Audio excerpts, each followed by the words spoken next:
No Nose Knows. Written by Irrespective. Chapter 13. Meet the Press, Part 2. Bean had come to the conclusion that he hated press conferences. Granted, he hadn't done anything yet, but the waiting and anticipation was killing him. He had started long before Celestia had stepped up to the podium, of course, but now it was coming to a head. Celestia, ever one for punctuality, had promptly started at noon with a quick greeting to the assembled members of the press before she launched into her prepared remarks. Her speech was a straightforward and simple explanation of what had happened. This had yielded a new tidbit for him. Celestia really hadn't seen him in the sunflowers, but she had thought she had heard something, so she stuck her nose in to see if she could figure out what was there. She had been expecting to find a mouse or a chipmunk, not a stallion, and from there Bean knew the rest. Celestia then spent a rather lengthy amount of time explaining her law and why she had written it, and then she explained that she and Bean had wed to prevent their removal as princess. She obviously chose her words carefully when she explained that this news had not been shared immediately due to both the opinion of divorce and the need to work out the details to keep Bean around. There were nods of agreement from the journalist when Celestia told them about the joint agreement that was now an appropriate time to inform the rest of the Equestria. Bean was glad that all the elements were present, as well as the princesses. She could feel their support, and it was giving him the strength he needed to keep from passing out. He had his notes ready to go, and he was going to try and just read them straight and be done. He had also determined that, from here on out, Celestia would be the public speaker. He wasn't cut out for this. And now, Prince Big Bean has a few thoughts he'd like to share. After that, I will take a few questions. Bean? Bean inhaled heavily. This was it. His left rear leg was shaking slightly as he stopped up to the podium. There was a furious round flashes, and Bean looked quickly down at his notes to keep from being blinded. He let out a breath he had just taken in, and then he drew in a new one. Good afternoon, every pony. He flatly began reading. I am Baked Bean from City of Salt Lick. It's a pleasure to be here before you today. Well, this bit the bark. The words were on the page were doubling up and blurring on him. Bean closed his eyes and took a long, deep breath. He then opened his eyes again and looked at his celestial crystal. Speak from the heart, Bean.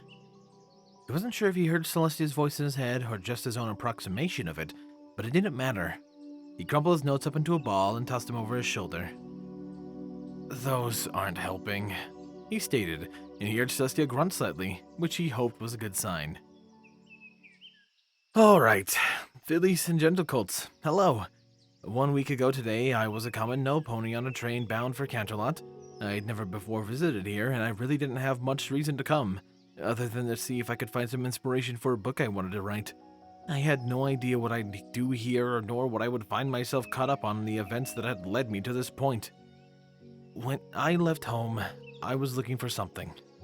I didn't know what it was. All I knew was that my life up to that point was not what I wanted. I was trying to find my own little place in the world and my purpose within it. I was adrift, lost in a sea of confusion and doubt. 1 week ago tomorrow, I made the choice to visit the royal gardens in the hopes of finding a muse.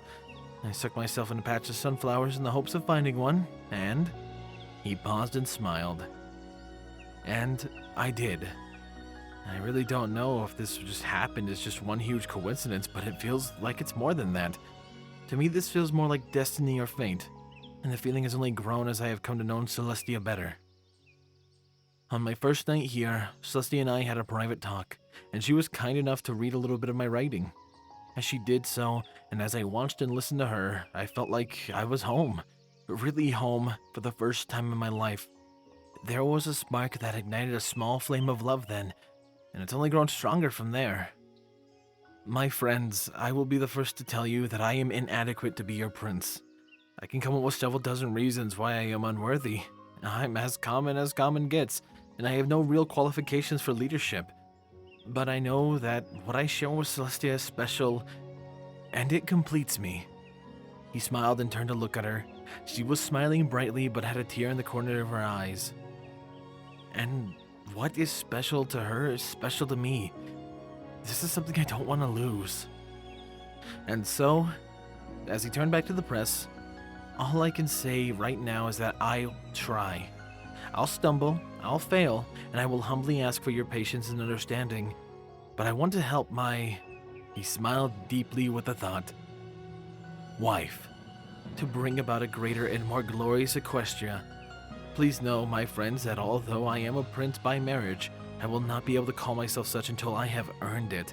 I will do all that I can to serve you, to make your lives better, and hopefully someday I will even be able to bring you a portion of the happiness that I have found for myself here. Thank you. Bean then simply stepped away from the podium and moved over to the nearly crying Celestia. Luna looked extremely pleased for her part, and Cadence had one hoof on her chest and an awed look on her face. So he probably had said something right. But what he wanted more than anything came as his wife dipped her head down and they gently booped noses.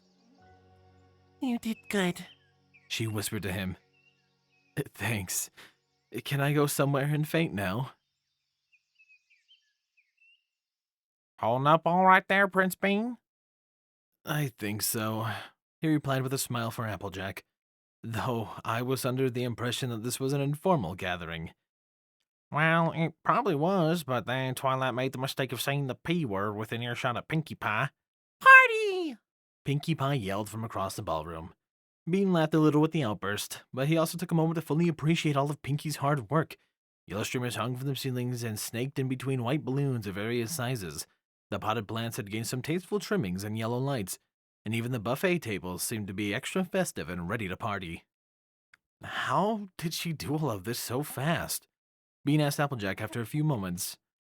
Well, it's her thing, and she has the party cannon of hers. You give that mare 10 minutes with that thing and she'll whip out a shindig out of nothing. If this is what she can do with no advance notice, then I'm interested to see what parties in Ponyville will be like. It'll be super fantastic, and you'll be telling all your grandfoes about it, Pinkie replied as she suddenly appeared out of nowhere and hugged Bean with one arm. I've got all sorts of yummy green bean treats planned, as well as bean games and round with the prince. That'll be a blast. Round with the prince? Bean asked, but Pinkie suddenly looked up to her left and then squinted in concentration. Hold that. Punch emergency! There was a streak of pink, and she was gone. Bean looked back at Applejack, who was chuckling lightly. Pinkie's Pinkie. You get used to her antics over time. Don't worry. I can tell you from personal experience that Pinkie has never thrown a bad party. You'll have fun, and the folks in Ponyville will love having a chance to meet you. I hope so. That's one of the things that really make me nervous right now. You're worried that ponies won't like you? I'm worried they won't accept me. Ah, I hear you there. I worried about the same thing once I found out about being the element of honesty. You did? Oh, yeah. More than I learned about the elements were and who had to use them in the past, the more I thought that I just wasn't right for the job. I'm just a farmer, not some kind of heroine that saves Equestria. An element bearer should be somebody strong, committed, and who knows what to do at any time. I couldn't be all that. All I knew was how to buck apples out of trees. So, how did you get used to it? Well, I gotta admit, freeing Princess Luna from Nightmare Moon was a darn good start. Otherwise, there have been two things that have really helped. One, I had my faith in my friends. If Twilight said I was honesty, then I was honesty. Hooves down. I had to trust that my friends would help me out and show me the ropes, and if I found myself in a barrel of pickles, they'd be right there to help me. The second thing was to trust myself. Sure, I don't have experience in monster wrangling or purging evil nightmares out of princesses, but somehow I have used what I know to get work done.